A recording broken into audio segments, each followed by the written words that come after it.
Dear learners, আজকে আমরা stream function এবং কারেন্ট ফাংশন রিলেটেড একটা সমস্যা নিয়ে আলোচনা করব। প্রথমত যে আমাদের প্রশ্নটা হচ্ছে যে শ্রুতরেখা বরাবর শ্রুত ফাংশন যে একটা ধ্রুবক সংখ্যা হয় সেই বিষয়টা আমরা একটু প্রমাণ করার চেষ্টা করব এখানে।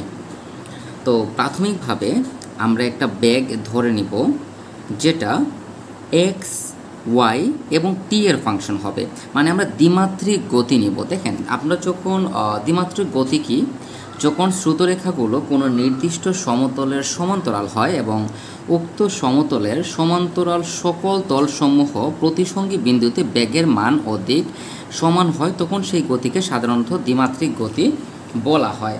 তো এখানে কি বলা হয়েছে দেখেন, দ্বিমাত্রিক গতিতে অবশ্যই এখানে মাত্রা দুইটা থাকবে। সো একটা মাত্রা হচ্ছে এক্স, একটা মাত্রা হচ্ছে ওয়াই এবং সময় হচ্ছে টি। সো আপনি যে ফাংশনটা নেবেন সেটা হচ্ছে আপনার এক্স ওয়াই টি বিশিষ্ট ফাংশন হবে, বাট এটা জেডের ফাংশন কখনোই হবে না, কারণ এখানে যে গতিটা আছে সেটা হচ্ছে 2 ডাইমেনশনাল মোশন।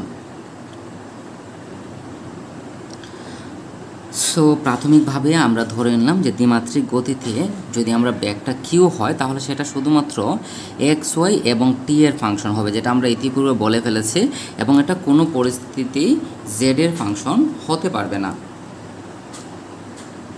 ওকে, তো এখন আমরা আমাদের শ্রুতরেখার যে সমীকরণ, সেই শ্রুতরেখার সমীকরণটা আমরা লিখে নেব। তো আমরা কি জানি, শ্রুতরেখার সমীকরণ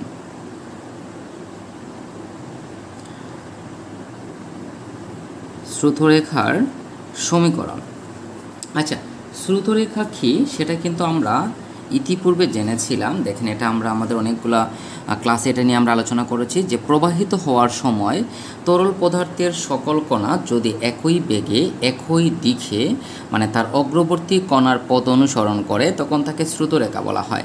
মনে করেন এটা হচ্ছে একটা রেখা বা একটা কণা, এটা একটা কণা, তাহলে এই কণাটা যদি এই কণার গতিপথ অনুসরণ করে, আবার এই কণা যদি এই কণার গতিপথ অনুসরণ করে, আবার এই কণা যদি এই কণার গতিপথ অনুসরণ করে, এই ডিডিটি অফ এক্স অর্থাৎ একই পরিমাণ বেগে, তখন আপনি সেই রেখাটাকে বলতে পারবেন যে শ্রুতরেখা। ওকে, তাহলে শ্রুতরেখার সমীকরণটা আমরা কি জানি? আমরা জানি শ্রুতরেখা হচ্ছে ডিএক্স বাই ইউ সমান dy বাই ভি সমান dw বাই জেড, বাট আমরা এখানে ডব্লিউ লিখবো না, কারণ এটা হচ্ছে 2 ডাইমেনশনাল মোশন। ওকে, সো এটাকে আমরা কোনাকুনি যদি গুণ করে দেই তাহলে আমরা এখান থেকে পাবো B dx minus you dy.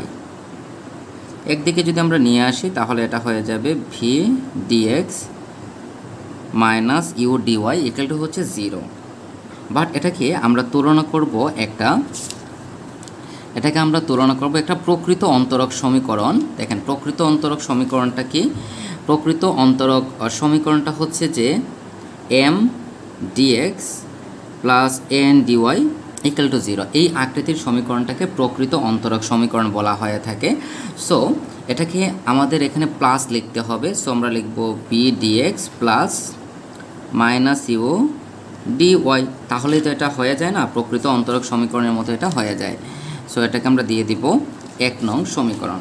এবং অবিচ্ছিন্নতার শর্তটা আমরা জানি অবিচ্ছিন্নতার সমীকরণ। তাহলে প্রথমে আমরা শ্রুতরেখার সমীকরণ দিয়ে আমরা একটা প্রকৃত অন্তরক সমীকরণ বের করেছি। এখন আমরা কি করেছি দেখেন, অবিচ্ছিন্নতার সমীকরণটি লিখেছি। তারপর আমরা কি করব দেখেন, খুবই সহজ, এই উপপাদ্যটা আসলে খুবই সহজ। আমরা জানি এম ডিএক্স, দেখেন M dx plus N dy equal to 0, এটা হচ্ছে একটা প্রকৃত অন্তরক সমীকরণ। সো এই যে আমরা লিখলাম M dx plus N dy আকারের সমীকরণ একটা প্রকৃত অন্তরক সমীকরণ হবে যদি ডেল ওয়াই অফ এম সমান ডেল এক্স অফ এন হয়, মানে এরকম যদি হয় তখন সেটা একটা প্রকৃত অন্তরক সমীকরণ হবে। তাহলে আমরা 2 নং সমীকরণ হতে কি লিখতে পারি দেখেন, আমাদের 2 নংয়ে কি বলা হয়েছে যে del you by del X সমান কি হতে হবে, এটা হতে হবে। তাহলে এটাকে যদি এটার মতো আমরা লিখতে চাই তাহলে এটাকে আমরা লিখতে পারবো del you by del x তাহলে এটা ডান দিকে গেলে কিন্তু মাইনাস হয়ে যাবে, বাট এটাকে আমরা সরাসরি মাইনাস না লিখে, আচ্ছা এখানে ওয়াইটা কিন্তু প্রথমে, সো এটাকে আমরা বাম দিকে রাখতে হবে, অর্থাৎ এটাকে বাম দিকে রাখতে হবে, কারণ দেখেন এটাও বাম দিকে প্রথমে, সো এটাকে আমরা বাম দিকে রেখে দিলাম। আর এটাকে যদি আমরা ডান দিকে নেই তাহলে এটার সামনে একটা মাইনাস চলে আসবে, বাট আমরা মাইনাস না লিখে এটাকে লিখব u minus u by del x. So আমরা বলতে পারি এই যে 1 নং সমীকরণটা ইহাও একটা প্রকৃত অন্তরক সমীকরণ। এখন দেখেন আমাদের যে 1 নং সমীকরণ ছিল v dx plus minus you dy equal to 0, এটা আমরা প্লাস লিখেছিলাম এটার সাথে মিলানোর জন্য। সো আমরা এখন যখন ক্যালকুলেশন করবো সরাসরি এটাই লিখবো, অর্থাৎ v dx minus you dy. এখন যেহেতু আমাদের শ্রুতরেখা বরাবর শ্রুত ফাংশন ধ্রুবক প্রমাণ করতে হবে, সো আমরা জানি যে শ্রুতরেখাকে সাই দ্বারা প্রকাশ করা হয়, দ্যাট সেই কারণে আমরা ধরে নিব যে v dx minus you dy সমান হচ্ছে সাই, ধরে নেব ডি সাই ধরবো, যাতে আমাদের পরবর্তীতে ক্যালকুলেশন করতে সুবিধা হয়। তাহলে আমরা কি ধরব? আমরা ধরব v dx minus you dy সমান হচ্ছে ডি সাই। আচ্ছা, এখানে আমরা যে সাইটা ব্যবহার করেছি, এই যে সাই, এই সাই বলতে আসলে এক্স ওয়াই চলক বিশিষ্ট একটা ফাংশনকে বোঝাচ্ছে। দেখেন এখানে গতিটা কিন্তু 2 ডাইমেনশনাল, দ্যাট মিনস এখানে শুধুমাত্র এক্স এবং ওয়াই থাকবে, জেড থাকবে না, তাই আমরা এখানে শুধুমাত্র এক্স এবং ওয়াই নিয়েছি। তাহলে এখান থেকে আমরা এক্স এবং ওয়াইটা বের করার চেষ্টা করব। তাহলে এখানে কি আছে? V dx minus you dy. এখন এখানে বলেছি যে সাইটা হচ্ছে এক্স এবং ওয়াই দুইটাই এখানে আছে।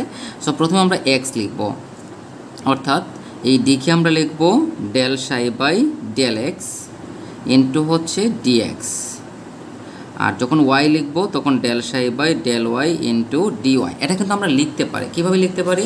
এই যে ডেল সাই, এই ডেল সাই ডি সাইয়ের পরিবর্তে আমরা লিখেছি del psi by del x, এবং এই ডেল এক্স আর এখানে হচ্ছে ডিএক্স। তাই এটা হচ্ছে আপাত দৃষ্টিতে এই দুইটাকে আমরা কেটে ফেলতে পারি, আর তখন যখন আপনি এই দুইটাকে কাটবেন তখন এই ডেল সাইটা হয়ে যাবে ডি সাই, এটাও সেম, এটা হয়ে যাবে ডি সাই।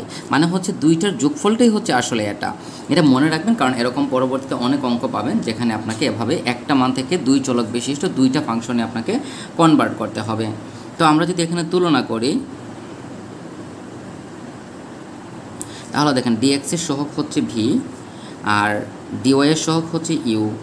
তাহলে আগে আমরা ইউর মানটা যদি বের করি, তাহলে এখানে ইউ বলতে কিন্তু মাইনাস ইউ, আর এখানে ইউ এর সাথে আছে ডিওয়াই, এখানে ডিওয়াইয়ের সাথে আছে এই অংশ, মানে del psi by del Y. যেহেতু এখানকার মাইনাস আছে এটাকে আমরা এখানে লিখে দিব, এবং ভি সমান, বিটা কিন্তু ডিএক্সের সাথে আর এখানে ডিএক্সের সাথে এই অংশ, তাহলে del psi by del x. এটা হচ্ছে শ্রুত ফাংশনের সাথে বেগ বিভবের সম্পর্ক, এবং এই সম্পর্ক দিয়ে পরবর্তীতে আপনি অনেকগুলো প্রশ্ন পাবেন যেখানে আপনি দেখবেন যে শ্রুত ফাংশনের সাথে বেগ ফাংশনটাকে আমরা কিভাবে ব্যবহার করি। তাহলে এখান থেকে আমরা এগুলো হচ্ছে বেগ বিভব, আর এটা হচ্ছে শ্রুত ফাংশন। ওকে, তাহলে এখান থেকে আমরা একটা মান পেয়ে গেলাম। তাহলে এখানে এই যে সাই, এটা হচ্ছে শ্রুত ফাংশন, লাইনটা আমরা এখানে জাস্ট লিখে দেব। তারপরে আমরা কি করব দেখেন, খুবই সিম্পল বিষয়। এখানে আমরা আগেই ধরেছিলাম যে v dx minus you dy সমান ডি সাই ধরেছিলাম, মনে করে দেখেন v dx minus you dy সমান হচ্ছে আমরা ডি সাই ধরেছি। আবার এই অংশটার মান কত ছিল সামনে? 0, মানে 1 নং সমীকরণে এই অংশটার মান ছিল 0। তাহলে আমরা বলতে পারি যে v dx minus you dy সমান সাই সমান হচ্ছে 0, মানে এখানে যাই থাকুক, মানে এই অংশ সমান কিন্তু 0 ছিল, তাহলে এটা সমানও 0 হবে। এটা খুবই সিম্পল একটা বিষয়। এখানে একটু লিখে দিবেন যে সাইটা হচ্ছে কি শ্রুত ফাংশন। এখন আমরা লিখব আমাদের হিসাবের সুবিধার্থে, আমরা এখানে কি লিখতে পারি? আমরা লিখতে পারি আমাদের যে 1 নং সমীকরণ ছিল, এবং এটাকে আমরা হিসাবের সুবিধার জন্য 3 নং সমীকরণ দেই। তাহলে 1 এবং 3 হতে আমরা পাই। তাহলে এখান থেকে আমরা কি পাবো দেখেন, এখান থেকে আমরা পাবো যে এই অংশ সমান কিন্তু ডেল ডি সাই, আবার এই অংশ সমান সামনে ছিল 0, তো আমরা লিখতে পারি যে এই অংশ সমান এই অংশ সমান 0। ওকে, খুবই সিম্পল বিষয়। তাহলে এই অংশ সমানও 0, এই অংশ সমানও 0। যেহেতু আমাদের এখন শ্রুত ফাংশন সমান ধ্রুবক প্রমাণ করতে হবে, তার মানে সাই সমান 0 ধ্রুবক প্রমাণ করতে হবে। তাহলে এই অংশ সমান 0 এটা বাদ, তাহলে এখান থেকে আমরা লিখব শুধুমাত্র এটা সমান 0। দেখেন এই অংশ সমানও 0, এই অংশ সমানও 0। সো আমাদের হিসাবের সুবিধার জন্য শুধুমাত্র আমরা ডি সাই সমান 0 ধরেছি। এখন এটাকে যদি আমরা ইন্টিগ্রেশন করি তাহলে ডি বাদ যাবে, আর এখন যখনই আপনি জিরোকে ইন্টিগ্রেশন করবেন তখন এখানে একটা সমাকলন ধ্রুবক লিখতে হবে। সো আমরা এই সমাকলন ধ্রুবকটা হচ্ছে ধ্রুবক। সো আমরা লিখতে পারি সুতরাং শ্রুতরেখা বরাবর, খুবই সিম্পল বিষয়, শ্রুত ফাংশন ধ্রুবক। তো আশা করি বুঝতে পেরেছেন। এরপরও যদি কোনো সমস্যা থাকে অবশ্যই প্রশ্ন করবেন। ধন্যবাদ।